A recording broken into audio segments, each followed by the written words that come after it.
You know, as a trainer who's been in the health and fitness industry for 36 years, it's always been my goal to not only inform my client, to give them a great workout, but maybe more importantly is to make them feel comfortable in the setting.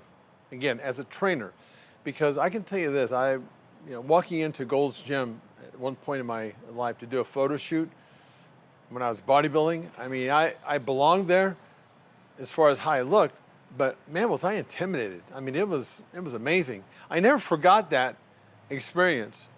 So I want to make sure, with my clientele, and I think that if you're a legit trainer, you are mindful of those types of things. When somebody steps through that door, if that's your business, you're mindful of that, and you want to make sure that, first of all, that you communicate to the potential client that you know exactly what you're talking about, which is going to give that client a level of comfort.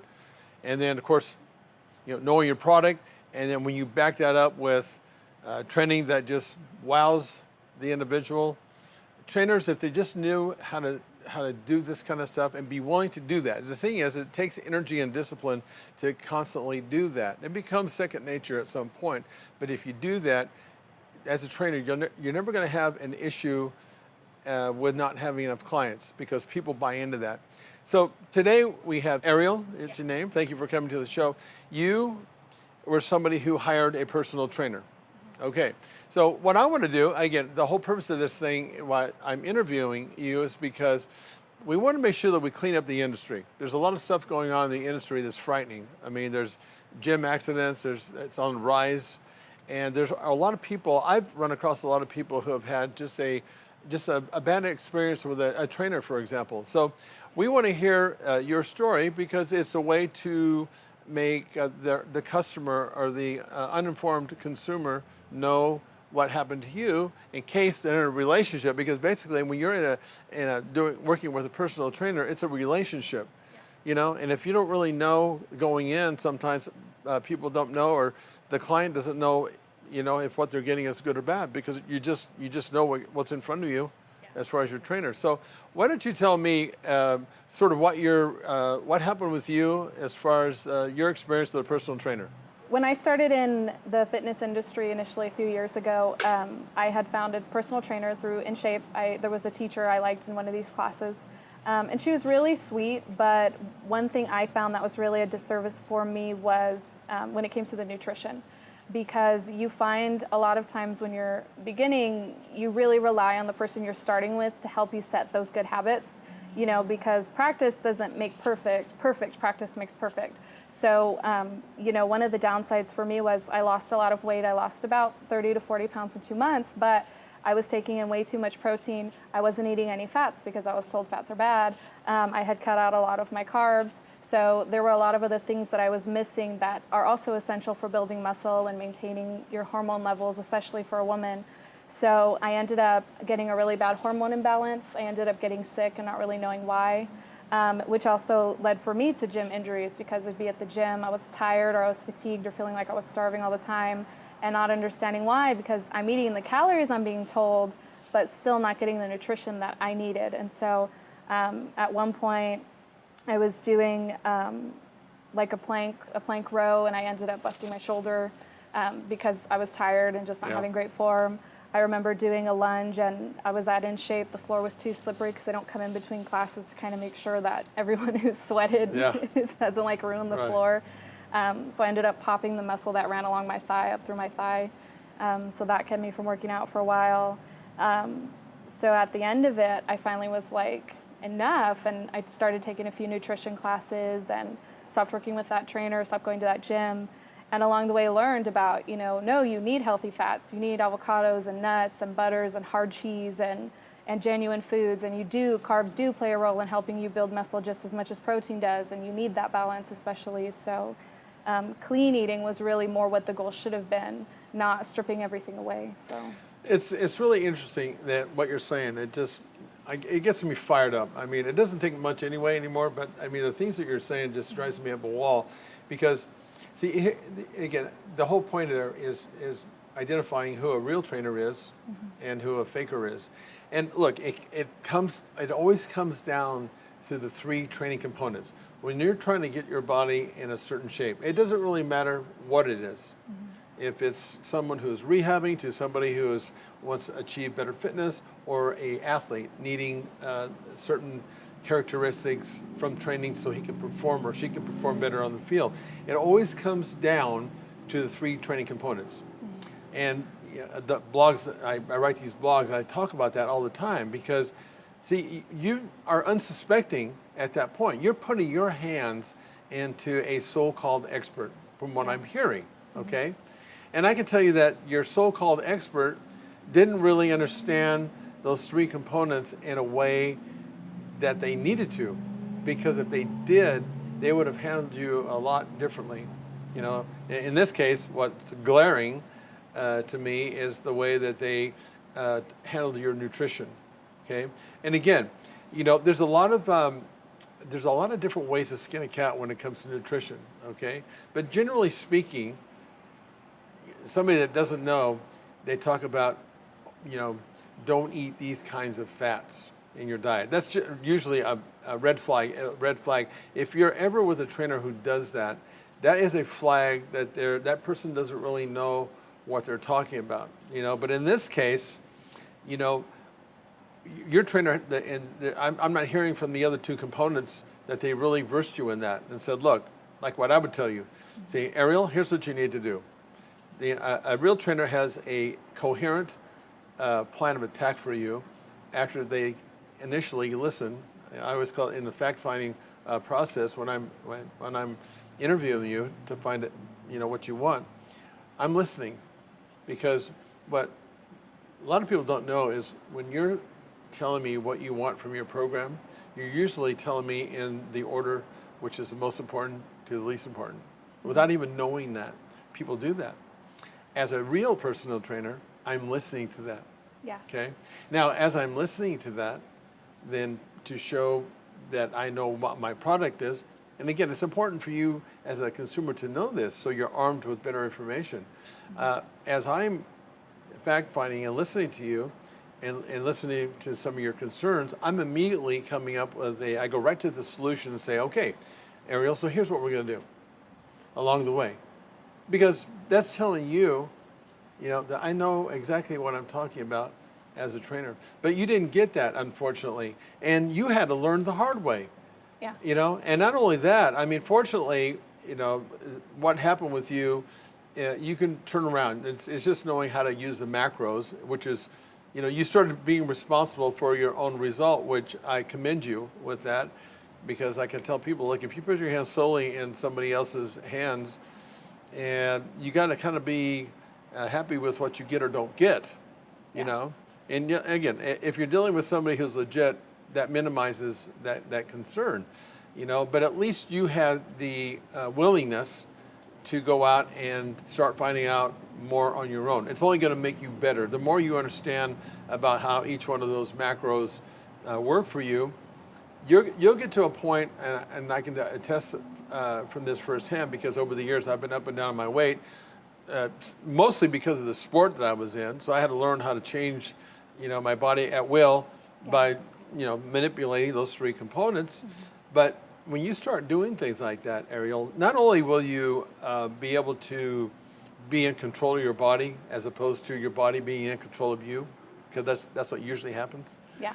It'll also give you a tremendous amount of confidence and power, because you know that at any time you know how to get back, or how to get to certain places in those three components. That should be your ultimate goal, you know. Yeah. And hopefully your trainer, when they work with you, they can do that. So okay, so it sounds to me like initially it was that, and again, you know, the other thing that makes me crazy about what you're telling me is that, you know, the fact that you're in a gym that's not being mindful of your safety, because if they did, you know, with the exercise that you were doing and the floor that it was slippery, they wouldn't have done that either. So tell me, that was one experience. Was that the only one that you've had, or is there anything else that happened to you as far as maybe a negative experience with a trainer or just an atmosphere in a gym? I think what I find most common with gyms that has not only affected me but friends, it really goes back to the atmosphere, because I understand a lot of taking personal responsibility and cleaning up your own machine as you're leaving, but I think gyms also, I notice there are certain things that get neglected that people don't think about. I had a friend who got MRSA from In Shape because none of the weights between classes were getting cleaned at all. Yeah. And he would use the weights, go back, use the steam room, use all these places, and then ended up getting really sick and passing it on to his wife, and then having to figure out how to not pass it on to his daughter, all because of that same thing, that gym safety, which is as simple as going in and cleaning the floors, just making sure everything gets sanitized. So I was really hesitant when it came back to joining a gym again, and I'm at Evolutions now, which is a little bit better, but I find I'm just more aware, and so I think when in telling that to people, advice I would give is really be mindful, pay attention, like walk around, look at the equipment of stuff. If you can go into a classroom, when I joined Evolutions, that's one thing I did. I went and I looked at their equipment when I did the tour, and I said, I want to see what your weights look like. Are they tore up, and do they look really nasty and gnarly? Like, how often do you clean these mats? And if it was stuff they couldn't answer, then I was like, I don't want to join. Because you have to take care of your personal health in that regards. Yeah, so. And the thing about that is, so much of this stuff we just take for granted. Yeah. I mean, who in the heck thinks that you're going to walk into the gym and get MRSA? Yeah, exactly. I mean, who thinks about that? You know? But on the other hand, when you get it, or when somebody gets it, it's like, holy, I mean, it brings a whole nother dynamic to, I don't know. I mean, and look, when you go into and train, I can tell you this from my own experience is that, look, you're going into a gym and you want to have the mindset and the focus on what is at hand, not whether or not there's MRSA or if the machine that you're going to use is going to break in the middle of your workout. Yeah. I mean, you don't want to think about that. Yeah. And then as a parent, because I know that a lot of these places, I mean, I have kids that I've dealt with over the years that come to me and train, I mean, we want them at 10 years old, but still, the point is this, as a parent, when you're sending them off or dropping them off or whatever at a place, it's kind of like what's going on in colleges now. You don't expect that they're going to get hurt. Yeah. And it's the same thing in the gym. And the statistics are proving that. I mean, it's crazy that it's on the rise, but on the other hand, it's almost, in my opinion, it's almost because of the things that's going on with social media now. It's so easy. I mean, I get most of my information and who I'm calling out actually on Google News. They cite these, the expert trainers that tell you how to do this. And Ariel, I tell you what, I look at the stuff that they're talking about. I can just tell about what they're not saying, that they don't know what they're talking about. And I'm thinking, you don't know how dangerous that potentially is to that client because they don't know and they're going to follow whatever. Well, and not only that, but I think what's hard too is, when you look at the economics of it, because sometimes people come from a place of, I can't necessarily afford this, so then places like 50 Fitness opens up. I had a friend who really wanted me to try it with her, and I did, and I walked in, and I'm like, okay, it's $5 a class, but I'm like, I wouldn't come back, and she didn't know why, because she was starting in fitness. Yeah. And I said, first of all, you've got this whole group of women. The instructor was on her phone the whole time. Why are you running laps in the middle of summer here when it's 100 degrees outside? She didn't ask any of us about our health. She doesn't know if anyone could collapse or has knee issues or has anything. I said, and then half the class was doing improper squats, because at that point I had trained for a while. Yeah. So I knew what a squat was supposed to look like. I'm like, she's giving you weights, you're gonna bust out your knee and not understand why. So I said, it's cheap and it might seem like, it makes sense for your budget, but you're going to hurt yourself, and then your whole budget's going to get blown because of hospital bills. Exactly. And I feel like that's the other really, really bad thing, especially in this area, because, income is an issue for a lot of people. Yeah. And so I think that frustrates me more, is I'm like, that's great, and I appreciate people who want to create businesses and say, like, hey, I want to create an affordable business. But sometimes it's worth putting in the little bit of extra money, like you said, to work with someone who is knowledgeable, who is going to help you and help you, get the goals that you want to see, and even help you have longevity. So if for some reason financially you're like, well, maybe I only can do every other month, the month you're off, you can sustain that. Yeah, and what I would do, again, I'm always thinking about what I can do to improve my service as a trainer, okay? Yeah. As somebody who's in the industry. And I would think that with places like that, and I know that's not the case, because over the years I've had, issues from people that have come to me as, they had similar accounts of what you're saying. But I would think that, especially knowing that the industry is more dangerous today than it ever has been, I would think that as a business owner or a corporation that owns this business, that I would address your income issue, for example, say, look, Ariel, here's what I suggest that you do. For the reasons that you just talked about, we want to protect your safety in here. So here's my recommendation for you, is for 2 weeks or for a month, I would recommend that you work with a trainer to let them get you set up on a very basic program where your form and technique is right. Yeah. Okay? Now, go ahead then at that point and go on your own. In 1 month, what we want to do is a tune-up with you, a training tune-up, where you just buy the trainer for that one session, or it could be a week. But the point is that, look, you don't have enough information as a client, especially when you don't have experience, for somebody even to work with a trainer for 1 month and then you're good to go for the rest of the time. There's more to that. But that goes a long way in starting to educate you and protect you, and to let you know that as my customer, your safety is important to me. That's also what I'm communicating. So that would be, I'm always looking for solutions. I would say that's how I would handle that. And that's kind of the best that we can do, but at least we're providing you some information. And come back. As a part of your sign up, I would make it come back, and we'll have the trainer just kind of take you to the paces again and see where you're making mistakes or how we can improve that. And then just keep doing that on a monthly basis. And I mean, it's only logical that you would be miles ahead at that point than just completely just going in on your own and them not knowing where you're at. Well, I think what's hard for people too, just because I've been in that situation, is when you're starting and you feel like you're out of shape, you don't know what you're talking about, you're like, I think people really have to get in the mindset of not being afraid to ask. Because I see so many people where, they go to businesses or they don't go to businesses because they're like, well, I don't want to ask this question. I don't want them to think I can't afford that. They're not going to treat me the same. And I've had so many people where I'm like, you just have to be upfront, because like you said, you're a business owner who's willing to say, hey, okay, you might not sign up for the standard package, but I care enough about your fitness. What can we make work? Right. What can we do to make this work? And honestly, those are things I tell friends. That's the person you want to work with. Right. You want to ask that, because how they treat you in that initial question, that's how they're going to treat you in the gym. That's right. That's so, exactly right. Yeah, I'm like, I tell people, like, please stop being afraid to ask. Like, nobody thinks less of you because of your weight or where you're at. It's like, you don't want to work with them. You want to work with the people who think more of you because you want to start. Yeah, and think about that. With that being said, because again, I'm mindful. When you first come in, I know how intimidating that might be on various levels. It's my job to put you at ease by addressing all that ahead of time, and not putting this in a way that makes you feel like I can't afford this and I feel less than. It's not that. It's like, okay, here are the options for you. Okay, not that if you can't afford the personal training, but here's some options. If you want personal training, here's what that's all about.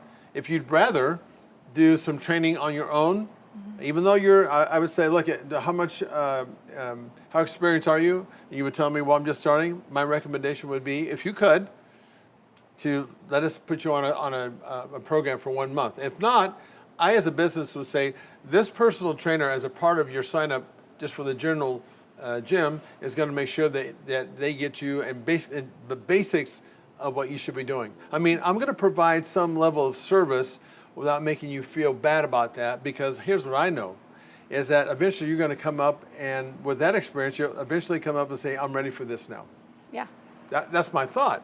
And that's what's not going on, especially in these open gyms. Yeah. It's non-service, Well, even competitors. I mean, I weightlifted with other places.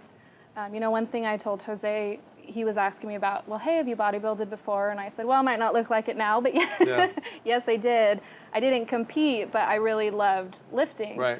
I said, but it took me a really long time to find a gym that I liked, because, I went to one gym and it started out great, and it was a similar setup, but they got inundated, and then there were too many people, and then the owner and the trainer I was working with, it became more about, are you competing or not? Oh. And if you weren't competing, it felt like there was Over less here. of a concern or a care. Yeah, it was like there wasn't as much of a focus on me. And I remember looking at my friend once and saying, you know, I don't feel like I'm doing this right. Yeah. And she kind of let him know, and feeling that sense of like, because you know, I wasn't a competer. I wasn't someone who's going to win something to bring something into that gym.